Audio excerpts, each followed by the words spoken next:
তো friends, good morning and welcome back to my channel G lifestyle চ্যানেলে সকল ফ্রেন্ডসকে সুস্বাগতম, শুভ সকাল। তো আজকে সকালে রান্না বান্না করছি, তো তারই ভিডিও নিয়ে তোমাদের কাছে চলে এসেছি। তো আজকে হবে চিংড়ি মাছের মালাইকারি।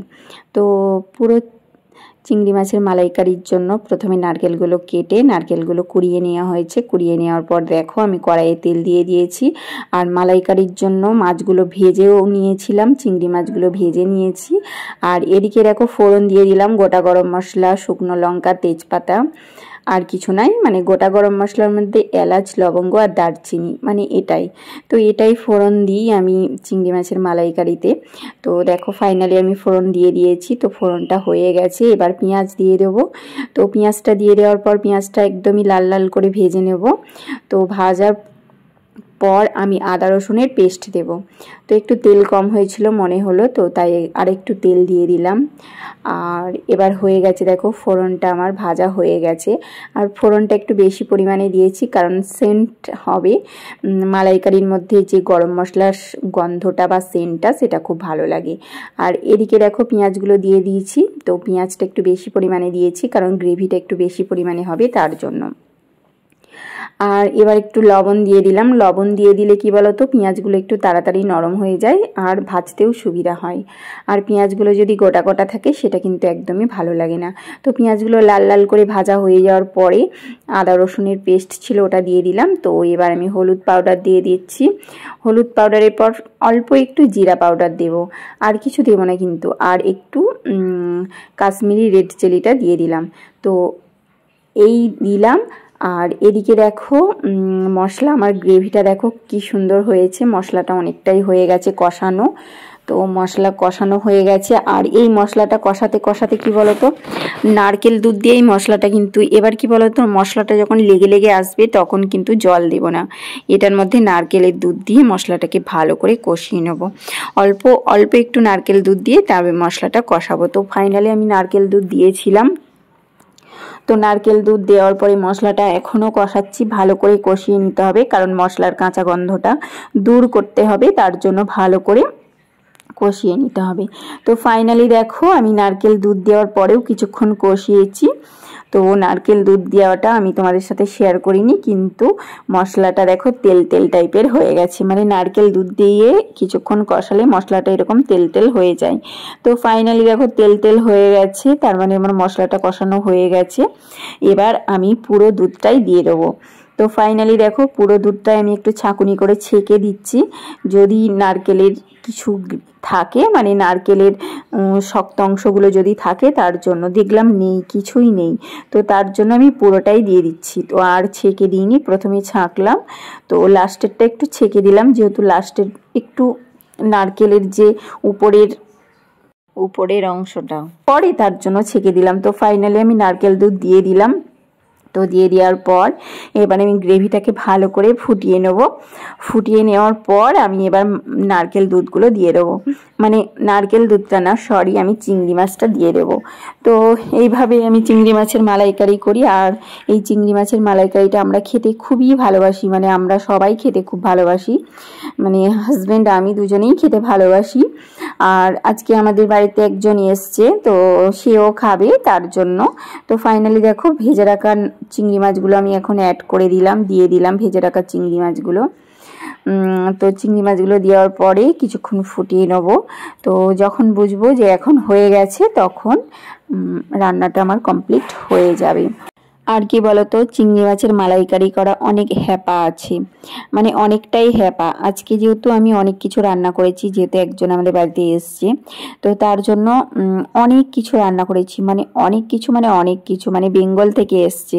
তো অনেক কিছু রান্না করেছি, তার মধ্যে শুধুমাত্র চিংড়ি মাছটা আমি তোমাদের সাথে শেয়ার করলাম, চিংড়ি মাছের মালাইকারিটা। আর রান্না করা তো অনেক হ্যাপা, নারকেল কোড়ানি মানে একটা ঝামেলা, নারকেল কোড়ানিটা মানে ওটা একটা কি বলতো বোরিং কাজ, নারকেল কোড়ানি, কিন্তু তাও কি বলতো খেতে খুব ভালো লাগে। তো তার জন্য কি বলতো বানাতে হয়, মানে খেতে ভালো লাগে, যতই হ্যাপা হোক আর যতই ঝামেলা হোক না কেন আমাকে বানাতেই হবে। তো আজকে রান্না করতে করতে অনেক লেট হয়ে গেছিলো। তো রান্নাগুলো করে মানে একটার পর একটা রান্না করছি, তারপর মানে দেরি হয়ে গেছিলো, আমার সব কিছুতেই দেরি হয়ে গেছিলো। আর কালারটা অতটা একটু ভালো হয়নি, তার জন্য আরেকটু আমি রেড চিলিটা দিয়ে দিচ্ছি। এটা কোনো ফুড কালার না, এটা কি বলো তো, রেড চিলি।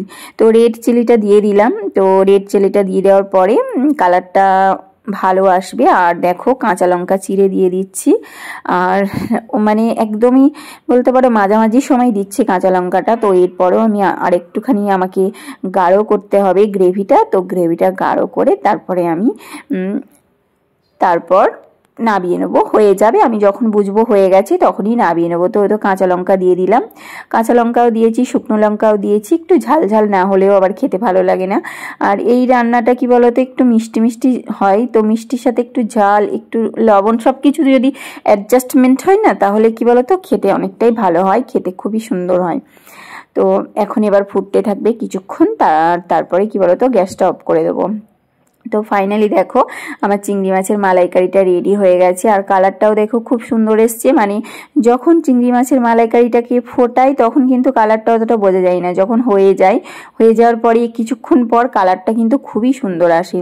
তো এখন দেখো মালাইকারির কালারটা খুবই সুন্দর এসছে। আর চিংড়ি মাছের মালাইকারি কি বলতো, যেদিন রান্না করি সেই দিনের থেকে পরের দিন বেশি টেস্ট হয়। তো এই যে দেখো, এটা আবার আরও অনেকক্ষণ পর কি সুন্দর কালারটা হয়েছে না, দেখতে খুবই ভালো হয়েছে। আর ফাইনালি দেখো আমরা এখন খেতে বসে যাব। এটা মালাইকারি করেছি, এটা রুই মাছের আলু দিয়ে ঝোল, তারপর উচ্ছে ভাজা, মাছের তেল ভাজা করেছি। আর চিংড়ি মাছের যে মাথাগুলো আছে সেইগুলো একটু ভেজে নিয়েছি। তো মাথাগুলো তো আমি বাদ দিয়ে দিই মাছ থেকে, কিন্তু মাথাগুলো ফেলে দিই না, মাথাগুলো আমি আলাদা করে ভেজে নিই। তো এইভাবে আমি চিংড়ি মাছটা রান্না করি, কিন্তু মাথাগুলো ফেলে দিই না, মাথাগুলো একটা ভাজা করে দিই। তো ওটাও খুব ভালো লাগে, চিংড়ি মাছের মাথা ভাজা। তো ফাইনালি দেখো খেতে বসে গেছি, দুপুরের লাঞ্চ করতে বসে গেছি। এখন আমরা দুপুরের লাঞ্চ করব। তো আমি সব কিছু বেড়ে নিলাম, ভাত টাত সমস্ত কিছু বেড়ে নিলাম। তো এই বাটিতে বাটিতে ভাজাগুলো আছে, ভাজাগুলোও বেড়ে নেব। প্রথমে ভাজা দিয়ে খাবো, তারপরে রুই মাছের ঝোল দিয়ে তারপরে হবে চিংড়ি মাছের মালাইকারিটা লাস্টে খাওয়া হবে। তো এইভাবেই দেখো খেতে বসে গেছি, সমস্ত কিছু খাবারগুলো এক জায়গায় রেডি করে নিয়ে খেতে বসে গেছি এখন। তো চলো আমরা এখন দুপুরে লাঞ্চ করে নিই। তো লাঞ্চ করার পর দেখো এগুলো হচ্ছে বাংলার রসগোল্লা, মানে ওয়েস্ট বেঙ্গলের রসগোল্লা, খেজুর গুড়ের রসগোল্লা। তো লাস্ট এই যে ওয়েস্ট বেঙ্গল মানে বাংলার রসগোল্লা, খেজুর গুড়ের যে রসগোল্লা, খেতে কি যে ইচ্ছা করে। আর কি বলবো, মানে আমাদের এখানে মানে আমাদের এই গোয়াতে যে ভাইটা এসছে, সেই ভাইটা এই খেজুর গুড়ের রসগোল্লা নিয়ে এসছে আমাদের জন্য। তো অনেকগুলোই এনেছিল, আর অবশেষে এই 6টা-7টা পড়ে আছে। তো অনেকগুলো এনেছিল, তো অনেকগুলো আমি তোমাদের সাথে দেখানোর টাইম পাইনি। তো এখন আমাদের দুপুরে লাঞ্চ করার পর রসগোল্লা খাবো সবাই একটা করে। আর কি বলবো, রসগোল্লাটা আমার খেয়ে মানে এত আমি ভালো লেগেছে খেয়ে, কারণ এই রসগোল্লা তো খেতেই পারি না, মানে এই সময়টা তো বাড়ি যাওয়া হয় না, আর খেজুর গুড়ের রসগোল্লা খাওয়াও হয় না। তো এখন যে ওই ভাইটা আমাদের জন্য নিয়ে এসছে, তাতেই মানে খেয়ে মানে আমার এত ভালো লেগেছে। অনেকগুলো এনেছিল, প্রায় 40-50টা মতো রসগোল্লা এনেছিল, তার মধ্যে আর এই কটা পড়ে আছে, সব খাওয়া হয়ে গেছে। তো চলো ভিডিওটা ভালো লাগলে লাইক কমেন্ট শেয়ার করে দিও। সকলকে টাটা, বাই বাই।